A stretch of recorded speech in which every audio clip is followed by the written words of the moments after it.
Have you ever really wondered what sets the price of a home or the interest rate you get on a mortgage?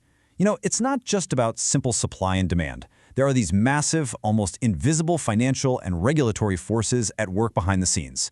So today, we're going to pull back the curtain and uncover the hidden system that controls the flow of money in real estate.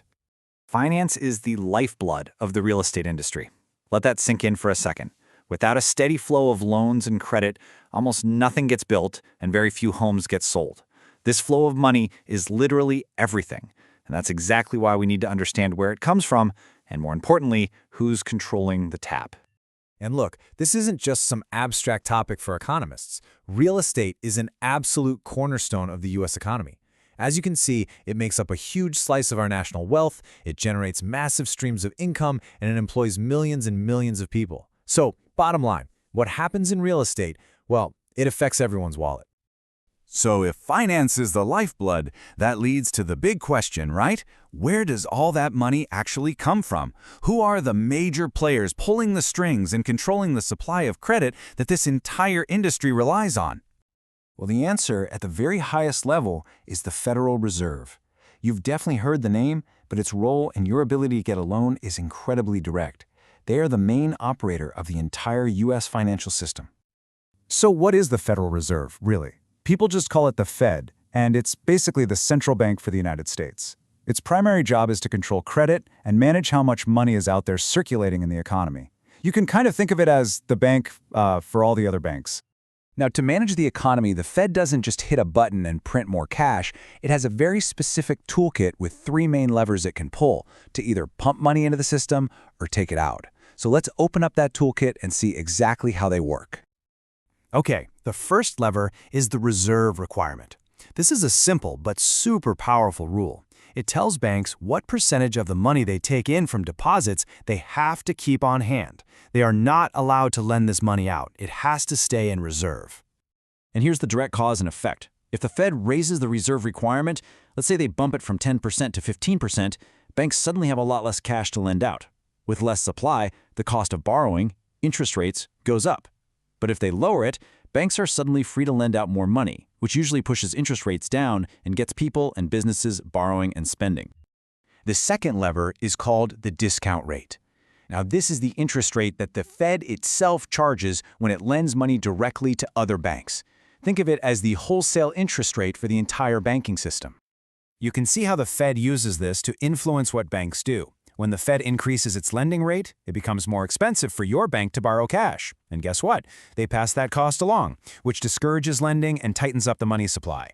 But when the Fed lowers the rate, it's like a green light for banks to borrow cheaply and lend more freely, which pumps more money into the economy. All right, the third and honestly most common lever is open market operations. I know it sounds really complicated, but the idea is actually pretty simple. It's just the Fed buying and selling government bonds or securities out on the open market. Here's how it works. When the Fed buys securities from a bank, it's basically trading cold hard cash for a piece of paper. This directly injects new money right into that bank's accounts. But when the Fed sells securities, banks use their cash to buy those bonds, which takes that money right out of circulation.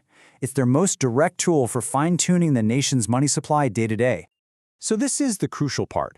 When the Fed wants to put the brakes on inflation and cool down an economy that's running too hot, it has this clear three-step playbook. It can raise the reserve requirement, hike the discount rate, or start selling government securities. Every single one of those actions works to pull money out of the system, make borrowing more expensive, and slow down spending. But the Fed isn't working in a bubble. Congress also plays a massive role by passing laws that set the rulebook for the whole financial industry. And as we're about to see, that oversight has been a total regulatory roller coaster, swinging back and forth between more control and less control. This timeline really nails that swinging pendulum. In the early 80s, the push was all about deregulation, freeing up the banks. But by 1989, after the savings and loan crisis, that pendulum swung back hard in the other direction, toward re-regulation, with a huge act called FURIA. And then, believe it or not, just 7 years later, it started swinging back the other way again. It's this constant back and forth that creates a lot of instability. So, we have the Fed with its levers on one side and Congress with its laws on the other. But what does all of this high-level policy stuff actually mean for you? How does it really affect your ability to, say, buy a house? Well, these policy decisions have very, very real consequences. When the Fed and Congress both move to tighten the money supply at the same time, it can trigger a phenomenon known as a credit crunch, where the flow of money just seems to dry up overnight.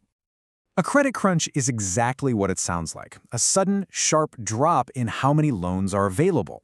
A classic example of this was between the late 80s and the mid-90s, when trying to get a loan for a commercial property became just about impossible.